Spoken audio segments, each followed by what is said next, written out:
নমস্কার, কেমন আছেন আপনারা সবাই? আশা করছি সকলে খুব ভালো আছেন, সুস্থ আছেন এবং আনন্দে আছেন। আমিও কিন্তু বেশ ভালো আছি। ওয়াচ অ্যান্ড এনজয়ের আরও একটি নতুন ব্লগে আপনাদের সকলকে অনেক স্বাগত। তো মাঝখানে আবার ভাইয়ের বন্ধুর এন্ট্রি হয়ে গেল। এর আগের ব্লগে আমি আপনাদেরকে একটা মেলার কথা বলেছিলাম, যেটা আমাদের বাড়ির সামনেই বসে, মানে আমার বাপের বাড়ির সামনে। তো সেই মেলাতেই আমরা আজকে যাব আর কি। সবাই মিলে আমরা রেডি হয়ে নিয়েছিলাম। সবাই বলতে আমি, মা আর আমার ছেলেই যাচ্ছিলাম মেলায়। 20 তারিখ অর্থাৎ বৃহস্পতিবারে মেলা বসার কথা, কিন্তু আমরা আগের দিনকেই ঘুরতে গিয়েছিলাম আর কি। কিন্তু কোনো প্ল্যান ছিল না, সাডেন প্ল্যান হয়ে গেছিল যে বেরোবো। মেলা বসার আগের দিনকে এত সুন্দর ওয়েদার ছিল, বিকেল থেকে ঠান্ডা ঠান্ডা হাওয়া ছিল আর কি। আর দেখলেন কত মহিলাগণ যাচ্ছিল আর কি। হাওয়া এত সুন্দর চলছিল যে সবাই মোটামুটি আগের দিন গেছিল মেলাটা পরিদর্শন করতে। আর যে ফাঁকা জায়গাগুলো আপনারা দেখছেন, এইখানে পরের দিনকে দোকানপাট বসবে। তো আগের দিন গেছিলাম বলে দোকানপাট কিছু ছিল না। মেলা শুরু হওয়ার আগের দিন কি নদিয়া, বাঁকুড়া এইরকম জায়গা থেকে এত লোকজন আসে। আগের দিন কি লোকজন আসা শুরু হয়ে গিয়েছিল। পরের দিনকে আর কি মহাপ্রভুর পুজো দেওয়ার জন্য। মেইন তো মহাপ্রভু এখানে এসে চিরকলা খেয়েছিল বলে এই মেলাটা বিখ্যাত।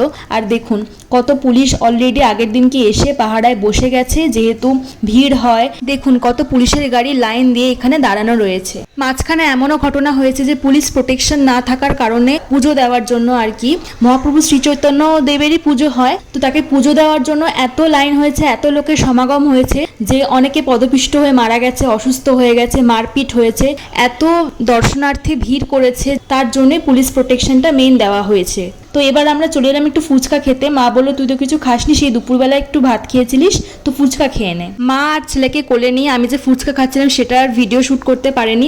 আর ছেলে তো আমার ক্যামেরার দিকে দেখেই না। তোকে বলছিলাম যে একটু দেখ, কিন্তু ও কি আর বোঝে যে ক্যামেরার দিকে দেখবে, পোজ দেবে, এরকম তো নয়। তো মা আমাকে এখানে দেখাচ্ছিল যে এটা কারি পাতার গাছ কিনে একটু বল। তো আমি বললাম যে না, এটা কারি পাতার গাছ নয়। মারও খিদে পেয়েছিল, তো আমরা একটা ঘুগনির দোকানের সামনে এসে দাঁড়ালাম। এখানে ঝালমুড়িও বিক্রি হয়, ঘুগনিও বিক্রি হয়, ওদের চানাও দেয়। তো মায়ের রিকোয়ারমেন্ট ছিল যে ঘুগনি খাবে, মানে এখানে মাংসের কিমা দেওয়া ছিল ঘুগনির মধ্যে। আর খুব গরম গরম ছিল বলে মা খেতেও পারছিল না তখন। আমাকেও অনেক করে বললো যে একটু ঘুগনিও খা, কিছু হবে না। তো আমি ভাবলাম যে না, আর এসব খেয়ে লাভ নেই, কেননা আমি অলরেডি 8টা মতো ফুচকা খেয়েই নিয়েছিলাম। মানে 20 টাকারই খেয়েছিলাম আর কি ফুচকা। ভাবুন 10 টাকায় মাত্র 4টে ফুচকা, মানে ভাবা যায়। কোনো কোনো জায়গায় কিন্তু আমি 8টাও খেয়েছি 10 টাকায়। তো এই হচ্ছে মেলার জিনিস, দেখেছেন তো, মানে কি বলবো, এখানে জিনিসপত্রের দামও বেশি, কোয়ালিটিও মানে ভালো নয়। ঘুগনির দোকানের পাশে ছিল একটা শিব মন্দির, তো শিব ঠাকুরকে একটু দর্শন করে নিলাম।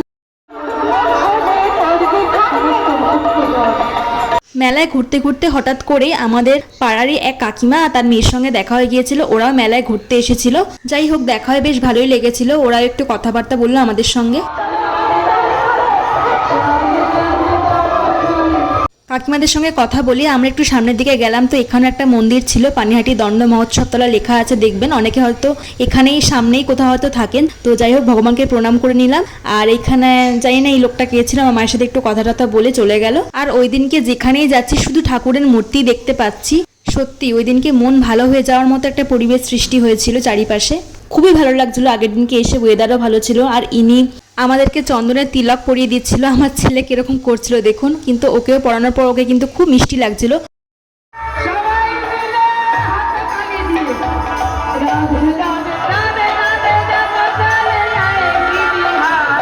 ওকে কিরকম লাগছে অবশ্যই কিন্তু কমেন্ট করে আপনারা জানাবেন। আর একটা ঝুঁটিও কিন্তু বেঁধে দিয়েছিলাম। তো আমিও নিয়ে নিয়েছিলাম চন্দনের তিলক। আর এখানে গান বাজনা চলছে, ভগবানের নাম কীর্তন হচ্ছে। মা তখন আমাকে বলছিল যে ঘাম মুছতে গিয়ে একচোটে তিলকটাই মুছে গিয়েছিল, যেটা কিন্তু খুব ভালো লাগে আর কি পড়লে। কি আর করা যাবে। তো সেখান থেকে আমরা চলে গেলাম আরও একটা মন্দিরে। সব মন্দির আর কি ওই দিনকে খোলা ছিল।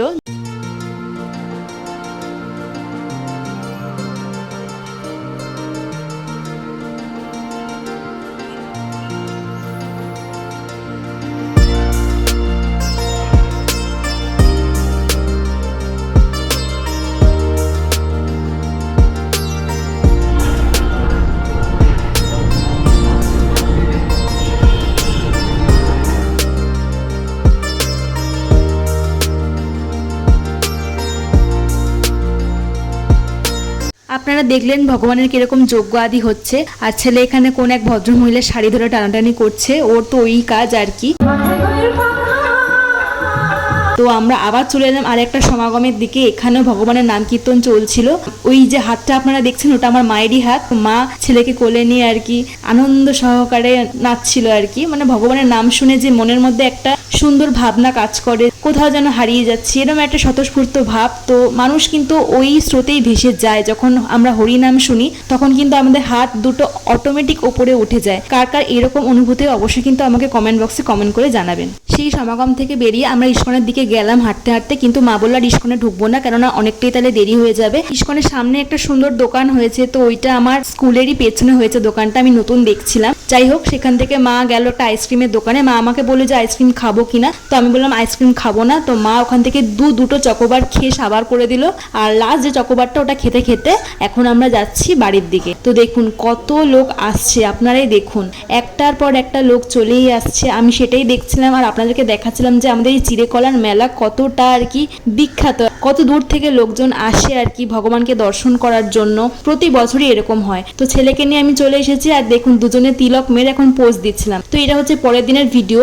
রোদ ছিল এত সকাল থেকে, ভাবতে পারিনি যে এইরকম ওয়েদার হবে, কেননা পরের দিনই পুজো দেওয়ার ব্যাপার ছিল, এত লোক আর কি গেছে। এটাই ভেবেছিলাম যে আগের দিন যখন এরকম ওয়েদার তাহলে কিন্তু পরের দিনে হয়তো এরকম মেঘলা মেঘলা ওয়েদার থাকবে। তো দুপুরের দিকটাই এরকম হঠাৎ করে মেঘলা হয়ে গেছে। সত্যি ভগবান আছেন, এত দর্শনার্থীদের ভালোর কথা ভেবে আর কি উনি এই ওয়েদারটা করে দিয়েছিলেন। আলটিমেটলি খুব ভালো ওয়েদার হয়ে গেছিলো। আবার পরের দিনকে মানে মেইন যে দিনটা ছিল আর কি, দেখুন কালো করে মেঘ করে এসেছিল, একটু বৃষ্টিও হয়েছিল।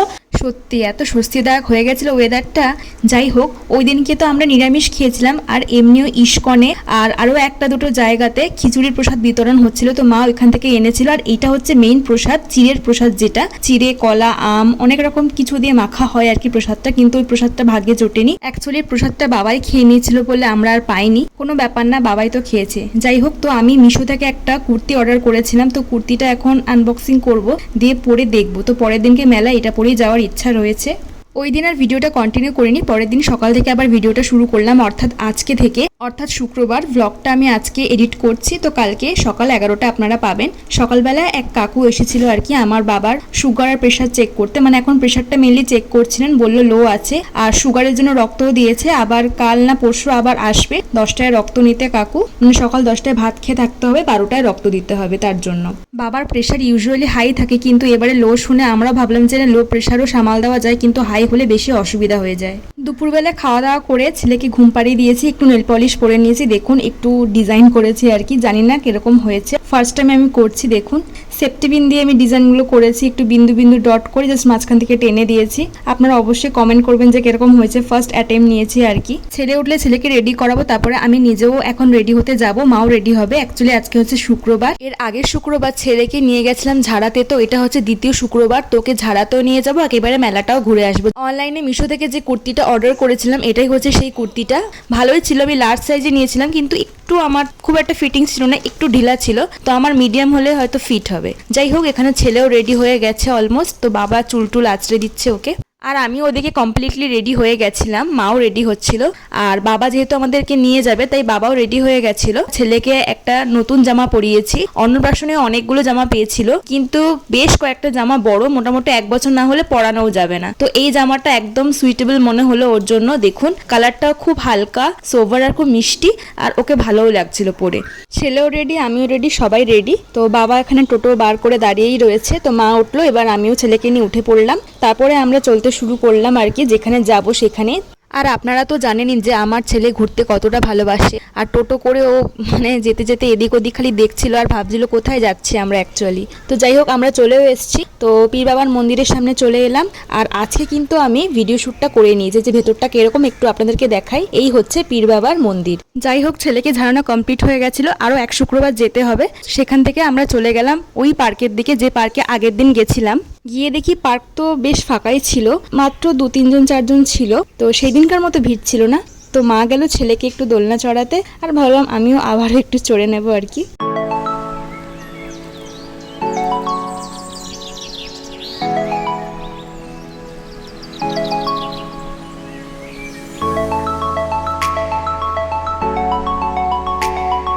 তো আমি একটু দোলনা চড়ে নিয়েছিলাম, আর ছেলেকেও দোলনা খাইয়ে তারপরে আমরা সেখান থেকে বেরিয়ে গেলাম মেলার দিকে। দেখুন দোকানপাট কিন্তু অলমোস্ট বসেই গেছিল, কিন্তু কিছু দোকানপাট বসা বাকি ছিল, যেহেতু আমরা একটু তাড়াতাড়ি গেছিলাম আর কি, সন্ধে তখনও হয়নি। দেখুন কত দোকানপাট বসে গেছে, কিন্তু এক্সপেক্ট করেছিলাম যে অ্যাটলিস্ট নাগরদোলনা, ব্রেক ড্যান্স এগুলো বসবে, কিন্তু তখনও সেগুলো লাগানো হচ্ছিল।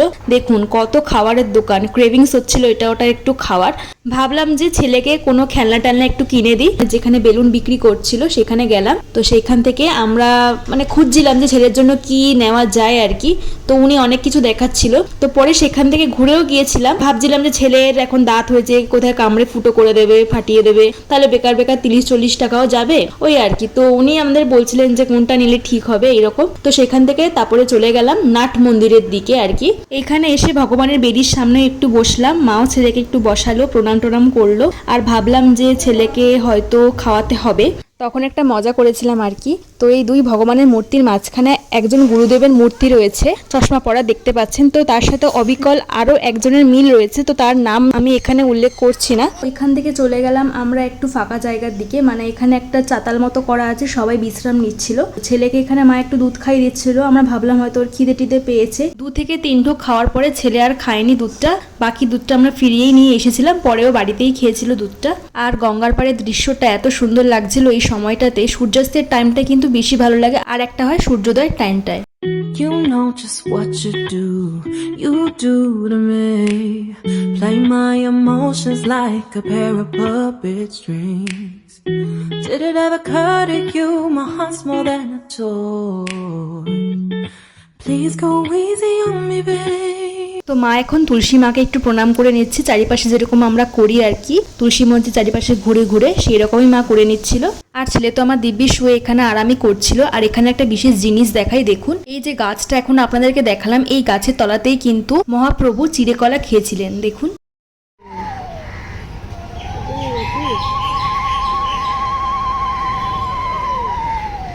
বুঝতে পারছিলাম না এটা কি হচ্ছিল আর কি, ওনারা কি করছিলেন, কিসের পুজো ছিল। তো আপনারা যদি কেউ জেনে থাকেন এর ব্যাপারে অবশ্যই কিন্তু কমেন্ট করে জানাবেন। আর দেখুন ওই গাছের চারিপাশটায় আমরা পরিক্রমা করছিলাম, এখানে 2টো গোপাল রয়েছে, দেখুন কত সুন্দর গোপালের মূর্তিগুলো।